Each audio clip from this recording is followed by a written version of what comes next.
So today it's Victory Day, May 9th, and right now it is, let me show you what time it is,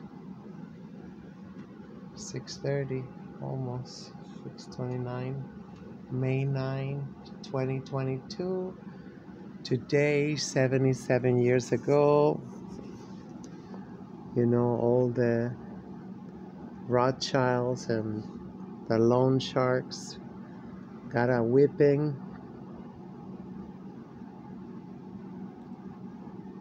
And the day that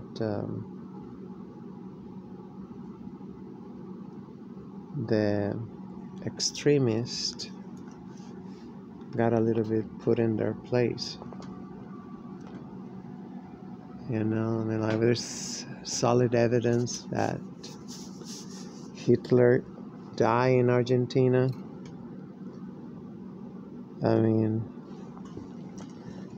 There's so many witnesses that saw him. We know Operation Paperclip. In Latin America, there's some other operations too, similar to Paperclip. They all got placed in VIP. They all got VIP, unfortunately, but was not able to, we continue with the, more aggressive campaign. So it mutated into, propaganda 24/7, the media, spreading lies. And I was watching last night that, Gonzalo Lira, the journalist, Gonzalo Lira, he got trapped in Ukraine because he arrived on the 23rd, almost 24th of February, 2022, and I guess somebody tried to turn him in. So now he's,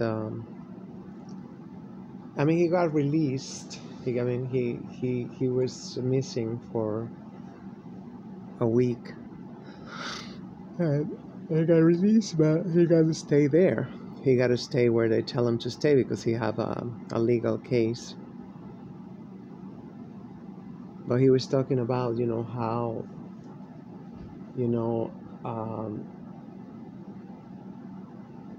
stupid people started thinking about, actually, I think it was in the 90s. I don't know. Thinking that the Federation could join NATO. And he was brilliant, and which is, I think, is like less than 10 minutes. Sorry about my voice. I had tubing for surgery, and I was like, it'll take a while till I get my voice. So,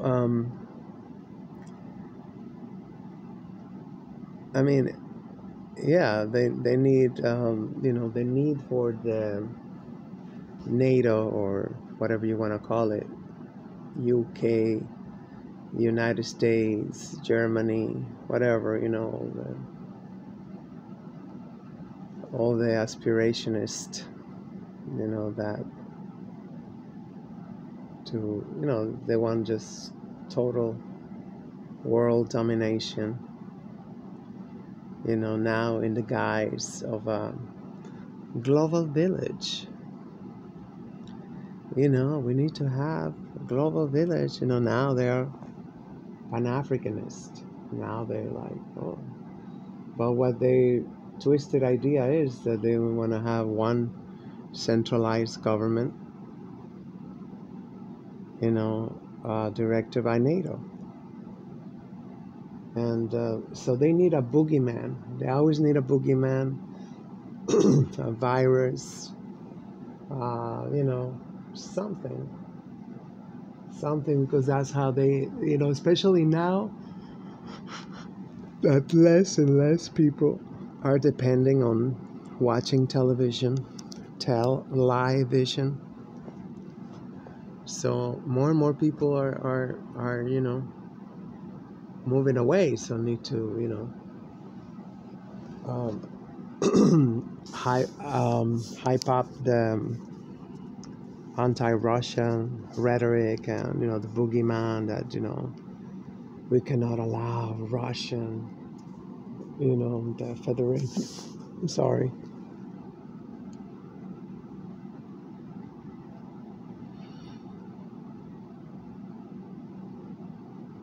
Oh, sorry, I get the hiccups. We cannot allow the Russian Federation to, you know, like, we treat him like he was the bloodiest empire in the history of the planet, you know, and you know, but it's so easy. I mean, like, who got more than, well, it's supposed to be only like 900, but I think it's more than 1,000 military bases throughout the planet. Right here, you know, in Central America, they got like 10. In Colombia, they got 9. And Argentina, whatever, you know, they all got, you know, whether it's the Brits, or whether it's the whatever, you know.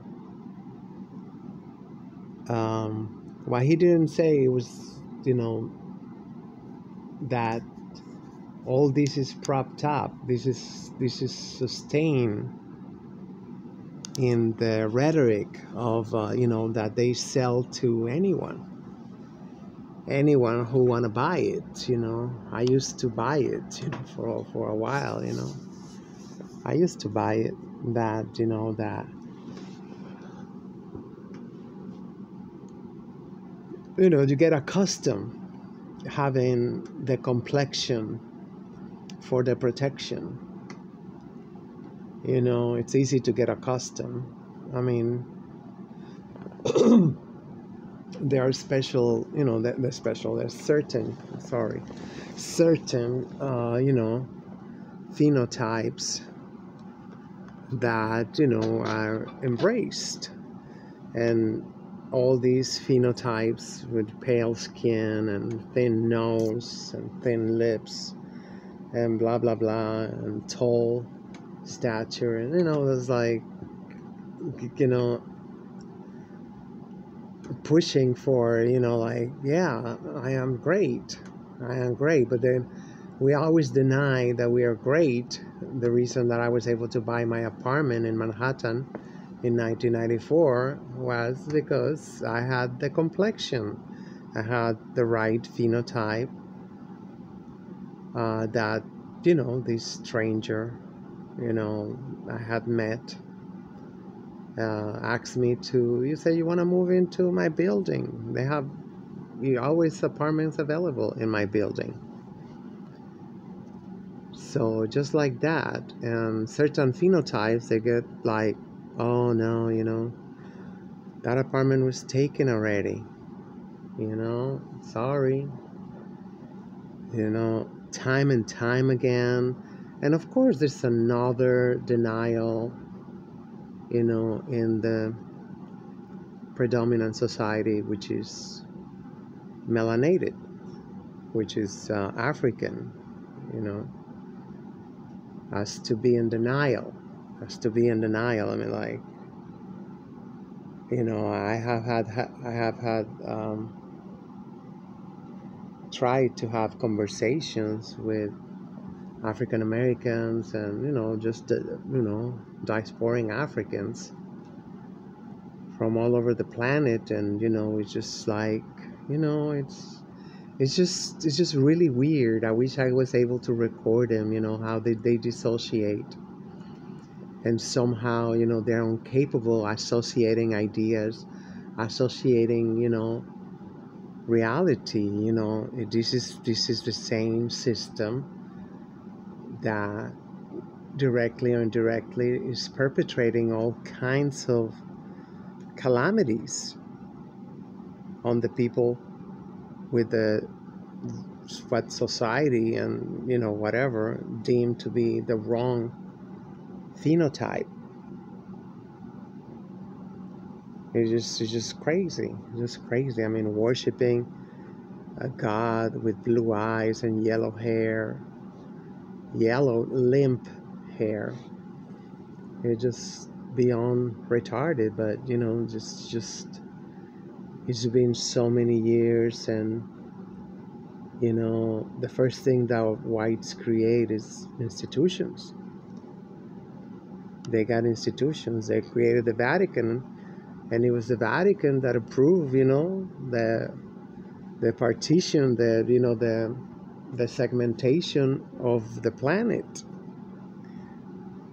and for everybody.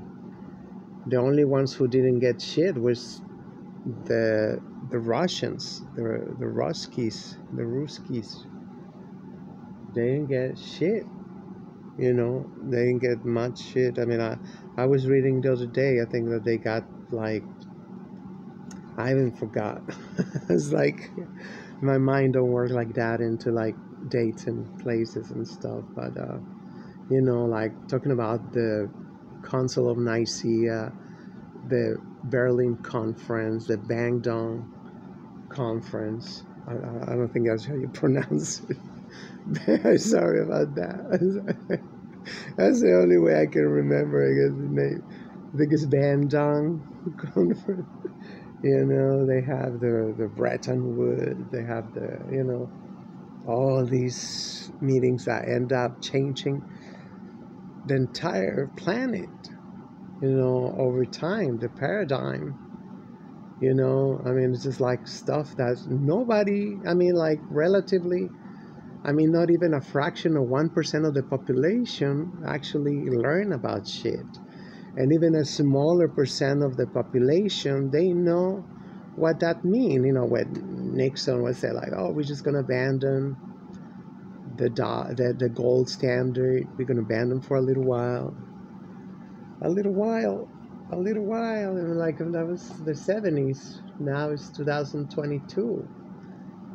And it was so lethal. Billions and billions of people have died, and billions and billions are struggling and living substandard living situations and stuff. I'm like, because we just print it out. We print it out, and like, oh, wouldn't you like to get some gas for your peoples? Well, you gotta buy dollars. dollar. It's just like it became the worship of the dollar. I mean, like, to a point, like countries like Ecuador, that's all they got. That's their currency. They got sold into this. It's like, well, you don't have to spend money in printing and coining, whatever. Yeah, bullshit. Everything come with a fee. Like a lot of, not a lot probably, but I think some of the NATO countries have found out. That's what Gonzalo Lira was talking last night. It was just like, if you join NATO, you are forced to buy the U.S. weapons, the machines. You gotta buy them. And of course, it's like ridiculous that Russia was gonna be able to join NATO because that means that they was gonna be using the same weapons. It was like or I mean, it's just like, and thank God the Federation is not stupid no more as to believe that the hype that just I remember like only 2 years ago in Venezuela, they bought this power grid from Germany, I believed, but obviously the U.S. had the blueprint or whatever it's called, the manual, and was able to leave them without electricity for a month.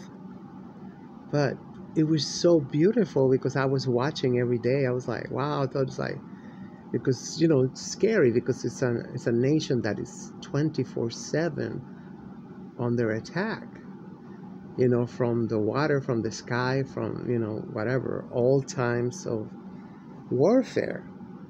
I mean, they got confabulated with Brazil, especially Colombia, sending always paramilitaries and drugs. And so, I mean, to the point that Venezuela got one of the best armies in the entire planet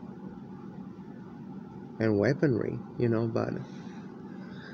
but it's just like, I mean, I was so glad to listen last night to Gonzalo because it just like I was able to like see it. It was like kind of like a short visual. It's like I was like, how's that gonna work? I mean, I knew it to a level, but I was able to internalize it even more.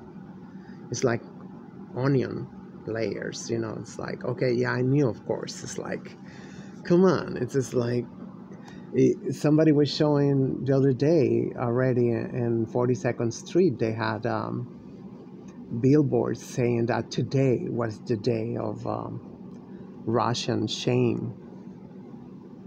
Just like, how? They literally save our lives. I mean, no wonder they call it the patriotic war, because we all get to have a patriot. I don't know how you say that in English. I'm sorry. Fatherland. We all get to have fatherland because of the Soviet Union, because of the Russians. That's a little thing that we all forget. I mean, they would not be like, I mean, they're both BS, whatever, global village.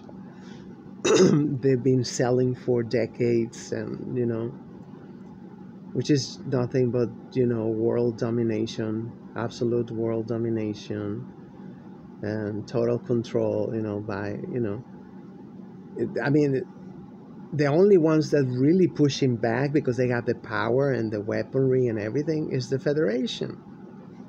Otherwise, the UN already would have turned. That was the whole idea. I really believe that creating the UN, it was like, come on. The building was donated by the Rockefellers. It's like, how do you allow that some effery like that to have the Rockefellers donate the building where the UN is at over here in Manhattan? I mean, like, and everything is like that.